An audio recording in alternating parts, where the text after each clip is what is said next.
Hello mga suki! So for today's video, nandito tayo sa Toyota dahil trip ko bumili ng Fortuner ngayon. Sobrang daming nakikita ko sa TikTok.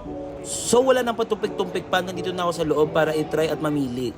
At nakita ko nga tong Fortuner na to pero hindi naman to top of the line. At trinay ko din tong isang kotse na to, Toyota Rush ata to. Ganda din no? At may pa-video-video na din si Uncle. Uy, yung uncle nyo. Sorry kayo sa outfit ko. Ay, lakas naman maka-shark nito. Toyota Rush? Di ko alam anong kotse to, pero maraming bago ngayon, tsaka maraming magaganda ang design. Pag sa kotse talaga, Toyota talaga ang pinipili ko. Huy, hindi magiging sip-sip sa Toyota, baka naman. Tsaka i-try din natin to, yung pa-shark na mukha na kotse ng Toyota ngayon. Ganda din no, pang family. Okay lang siya. Uy, naka-leather pa yung upuan, be. So yun lang. Tsaka tinawag niya yung pangalan ko kasi for the bell na daw si Daddy Louie. At eto na nga, before mag-bell, ayan, binigay na sa akin ng Toyota itong manual na to at saka ano pang mga iskumpuros na to.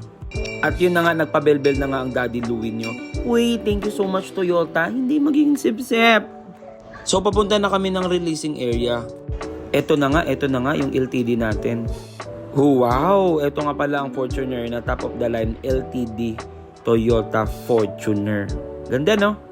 At kinuha ko ng pera para sa inyo. O, di ba? Ang ganda ng interior din niya. Sakto lang. Damn. Black upholstery. And kasama ko din pala dito si Miss MJ, o di ba? Namangha din siya. At eto na nga, paalis na kami kasi for the go na ulit kasi magla-live pa tayo. And ang saya-saya ko kasi umulan, so it means swerte. Yun lang, thank you so much for watching. Kita-kits sa live ko.